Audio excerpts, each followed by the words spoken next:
Are you discouraged because people are not giving you what they used to? It's because God's growing you up. Quit trying to get from people what only God can give. Go to Him for your value, your self-worth, for your encouragement. If you'll start passing these tests, not relying on people, you'll not only live more confident, more secure, but I believe and declare you're going to overcome obstacles that looked insurmountable, accomplish dreams that seemed impossible, and reach the fullness of your destiny. You cannot hang out with a bunch of defeated, going nowhere, no vision men and being overcome. You are who you hang around. I want you to listen at them and think about you, because it is possible to develop a mentality to fit your environment that simply makes the best of a bad situation. I'm not happy. I'm not getting the most out of my life, so I'm going to bring my expectation down to my reality and enjoy the fact that at least they didn't carry me off to the morgue today. I'm still here.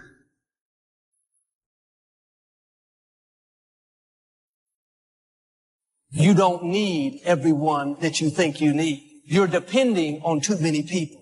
You don't need all of your coworkers to support you. You don't have to have all your friends and family members cheering you on. The less you depend on people, the greater the anointing in your life. If you've ever been good to somebody who wasn't good back, if you've ever poured yourself into an individual, a company, a place or thing, and didn't get the results you expected. If you've ever had a moment in your life that you have measured yourself and come up short, this message is for you. If you've ever given your best to somebody and they act like it wasn't nothing at all, then this one is for you. Move on. Forget them.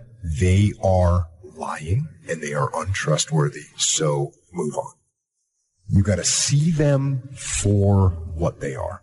That person is not who you thought they were. So move on. And at the risk of sounding callous, get over it.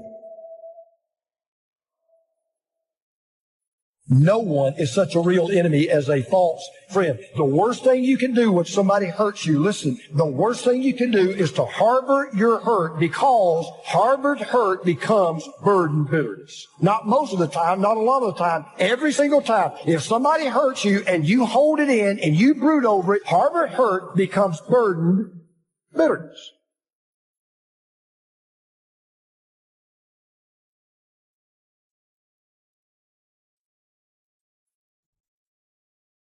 When someone breaks our trust, we question ourselves too. Like, we think my judgment's bad because I totally put my faith in this person and look what they did to me. So you got to build that trust up back again with yourself. How do you do that? Read, learn, work out, be alone. It's okay to be alone. It's okay.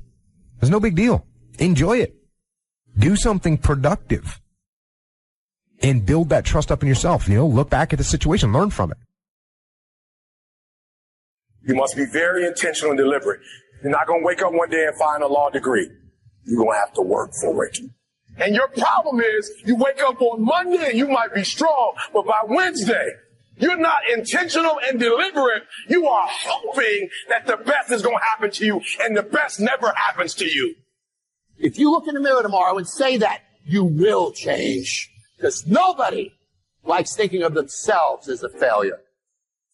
I don't want you to keep doing dumb stuff and say, my life is miserable. No, your life is not miserable. Your ability to make adjustments, to make corrections is messed up. And you're too slow. You're too casual. You think too much. You need to get in a hurry. The separator is going to be who takes massive action quickly.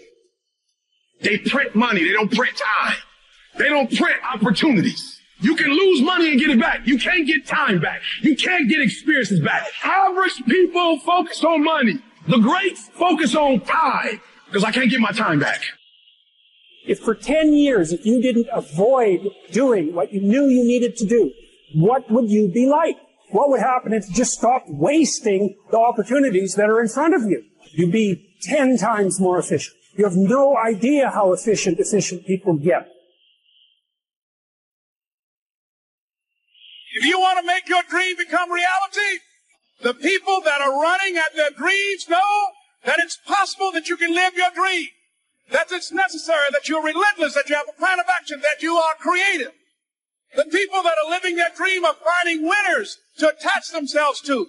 The people that are living their dreams are the people that know that if it's going to happen, it's up to them. And they're resolving within themselves, it's not over until I win. The people that are running after their dream know they're going to have hard times. They keep on running because they're saying within themselves, I'm the one. I'm the one. No matter how bad it is or how bad it gets, I'm going to make it. The people that are running after their dreams are the people that are hungry. The key is time is precious. Life is not just the passing of time. Life is a collection of experiences, their frequency and their intensity. Life is not just watching the clock tick away. Life is a collection of experiences, their intensity, their frequency. When should you start the day? As soon as you have it finished. Plan the day the best you can, leaving plenty of room for improvising and surprises and all the stuff that happens during the course of the day. But if you've planned a good, productive day, now you start that day, you can't believe how much more valuable your time will be. Don't start the day until you have it finished. Now here's the next one. Don't start the week until you've had it finished. Now to lay out a week is a pretty good challenge. And then here's the big one. This is really challenging. Don't start the year until you have it.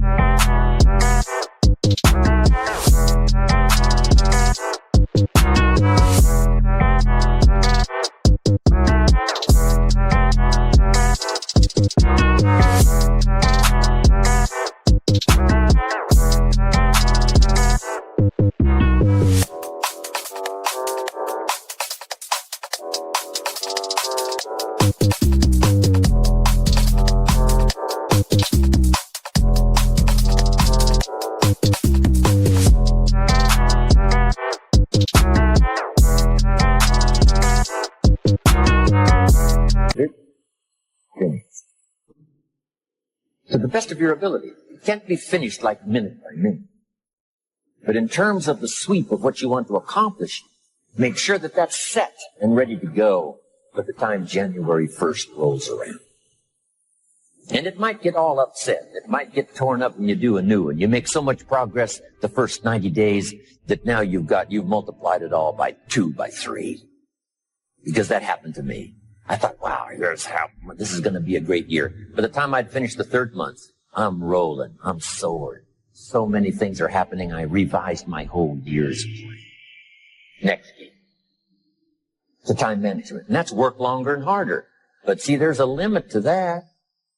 I almost lost my health the first year. I went so crazy about personal development and achievement. I just went bonkers. You know, I told you I was skinny. By the end of that first year, I was a walking shadow. And then it suddenly occurred to me, what if I got rich and too ill to spend it? I mean, that was a shocker. So I started, developing a little more reasonable. Because I said, if 12 hours won't do it, I'll work 14. If that won't do it, I'll work 18. I mean, how many hours it takes. And sure enough, it cost me too much. So see, working longer and harder for some might be appropriate. Here's the key. Not to work harder, but smarter. We give up so quickly. The first time we get turned away, we go home. The first person that doesn't like us, the first person that doesn't help us, the first time it gets a little hard, many of us are so quick to see disappointment as a dead end. If you can't get in, go up. If you can't get through on this level, go up to a higher level. Sometimes the reason God allows you to be restricted is because you're at the wrong level. And sometimes He'll put a disappointment in your life, so you have to climb over it.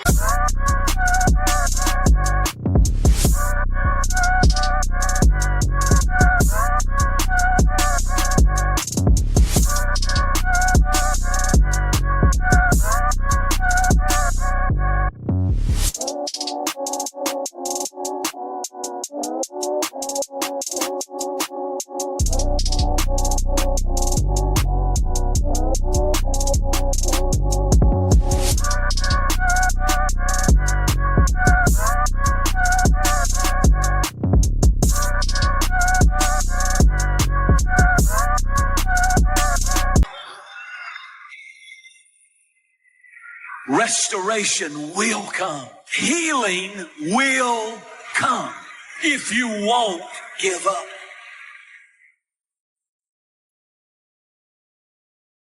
Anytime trouble comes, anytime heartache comes, anytime disappointment hits their life, rather than face it and walk through it, they quit, they back down, and they waste their pain. Pain has a purpose. Don't let your pain define you. Let your pain...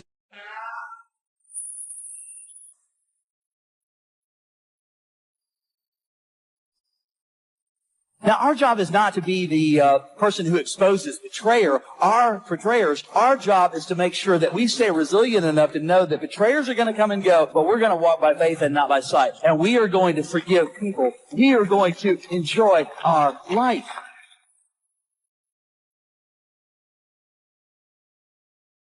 People, they go through something that was supposed to be a season, but instead of it being a season, it dictates their entire life. You met people that instead of getting better, they just got bitter because of the pain. Before you know it, their entire identity is wrapped around their issues, wrapped around this moment of heartache, this moment of disappointment.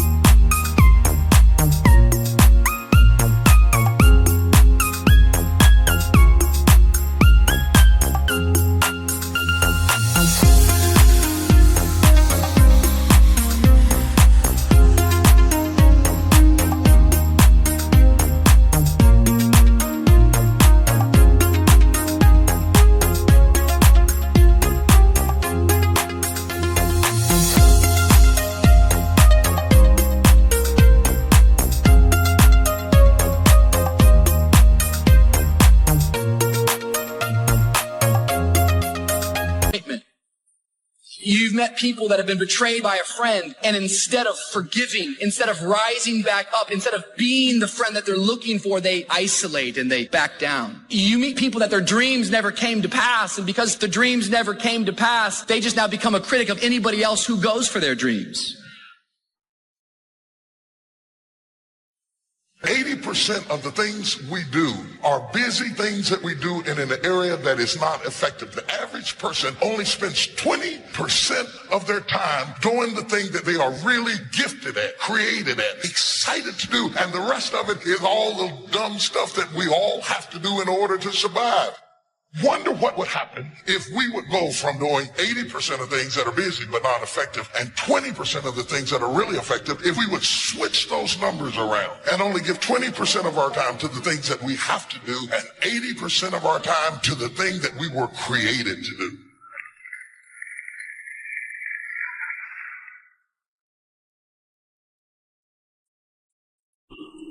If you'll be faithful, if you'll be disciplined when the amounts are small, will make you a ruler, give you a position of authority when the amounts are many. Take care of your disciplines when the amounts are small, and then life will see to it that you get some extraordinary numbers to work with. Do not disregard the smallest of disciplines. Do not neglect the smallest of disciplines, and build on that foundation, and you can have everything you could possibly want. Get going. Don't stop at where you are as if it were the destination, when in fact, in reality, it may be the transportation that brings you into that thing you were created to do. Stay on your path, stay positive, stay in your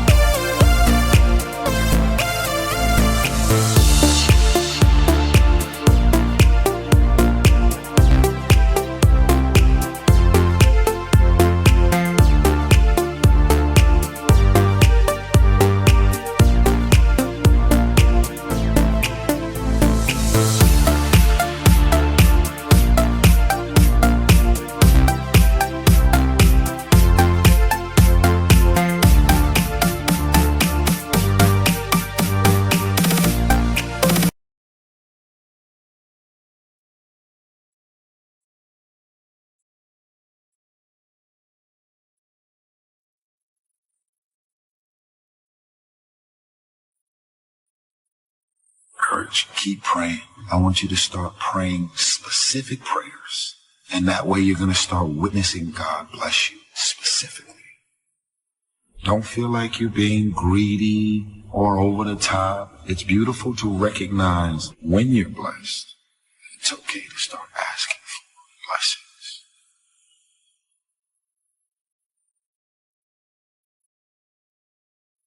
And so right now, in this era where we are, the people that are going to come out on top, the people that are going to get control of their destiny, the people that are going to maximize this place in history and be fortified in terms of their mental resolve and families and their skills and their ability to create incredible wealth are people that are using their times more productively. The people who take the time to learn something new every day. If you're not willing to learn, nobody can help you. If you're willing to learn, no one can stop you.